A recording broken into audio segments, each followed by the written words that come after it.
غزہ سے آخری اطلاع یہ ہے کہ اب معلوم نہیں دوبارہ آپ سے رابطہ ہو سکے گا کہ نہیں۔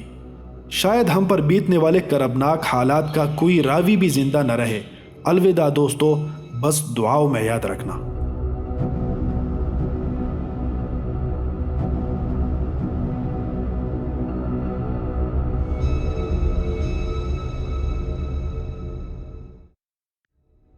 فلسطین مشرق وسطیٰ کے قلب میں ایک ایسی سرزمین ہے جو تنازعات اور مصائب سے دوچار ہے، جہاں نسلوں کی نسلیں جبر کے سائے میں رہ رہی ہیں۔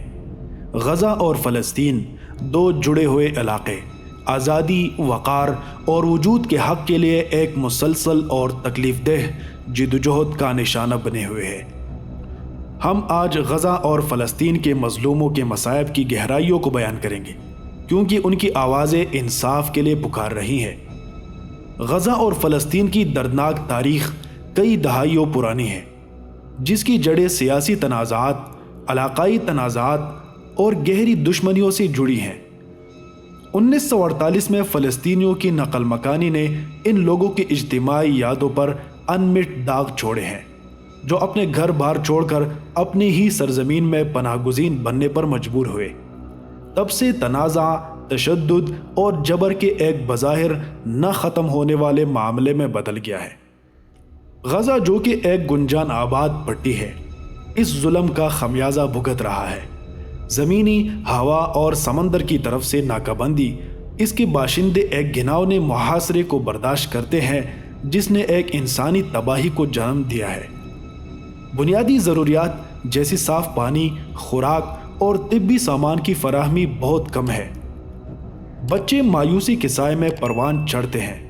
تعلیم اور مواقع کی کمی کی وجہ سے ان کی صلاحیت سلب ہو جاتی ہے۔ غزہ جو محض تقریباً 50 کلومیٹر طویل علاقہ ہے اور اس کی چوڑائی بھی کہیں 12 کلومیٹر تو کہیں کہیں صرف 5 کلومیٹر ہے۔ پورا علاقہ اسرائیل کی جانب سے خاردار تاروں میں قید ہے۔ چند ایک راستے ہیں جن پر ٹینکوں اور مشین گنوں سے لیس انسانی درندے چوکس کھڑے ہیں جو فلسطینیوں کے خون کے پیاسے ہیں۔ رہا سمندر کا راستہ تو اس طرف ہر چپے چپے پر بوٹس ہیں جن پر مشین گنیں آگ برسانے کے لیے تیار ہیں، اور کوئی بھی مسلمان کشتی کے ذریعے وہاں سے بھاگ نہیں سکتا۔ آخری اطلاعات کے مطابق غزہ کی بجلی مکمل طور پر منقطع کر دی گئی ہے۔ تمام راستے بند ہیں۔ کچھ دیر بعد انٹرنیٹ بھی بند ہو جائے گا اور غزہ مواصلاتی طور پر تمام دنیا سے کٹ جائے گا۔ اس کے بعد غاصب درندے وہاں جو کچھ کریں گے اس کا آپ خود تصور کر سکتے ہیں۔ غزہ سے آخری اطلاع یہ ہے کہ اب معلوم نہیں دوبارہ آپ سے رابطہ ہو سکے گا کہ نہیں۔ شاید ہم پر بیتنے والے کربناک حالات کا کوئی راوی بھی زندہ نہ رہے۔ الوداع دوستو، بس دعاؤں میں یاد رکھنا۔ غزہ اور فلسطین میں ہونے والے مصائب کا سب سے دل دہلا دینے والا پہلو یہ ہے کہ اس میں معصوم جانوں کا نقصان ہوتا ہے۔ بچے جنہیں کھیلنا اور سیکھنا چاہیے، بجائے اس کے کہ وہ تشدد اور تباہی کا مشاہدہ کریں۔ وہ جس صدمے کا سامنا کرتے ہیں وہ ان کے مستقبل کی تشکیل کرے گا۔ مایوسی کا ایک نہ ختم ہونے والا سلسلہ جاری ہے۔ درد کی ایک اور تہ ثقافت اور ورثے کی کٹاؤ میں ہے۔ فلسطینی جنہوں نے اپنی روایات کو نسلوں سے محفوظ رکھا ہوا ہے، اپنی تاریخ آہستہ آہستہ مٹتے دیکھ رہے ہیں، کیونکہ گھروں اور تاریخی مقامات کو تباہ کیا جاتا ہے۔ شناخت کا کھو جانا ایک بھاری صدمہ ہے۔ شدید درد کے باوجود غزہ اور فلسطین کے عوام امن اور انصاف کے لیے جدوجہد جاری رکھے ہوئے ہیں۔ وہ خود ارادیت کے اپنے خوابوں اور جبر سے پاک سرزمین میں رہنے کے حق کو تھامے ہوئے ہیں۔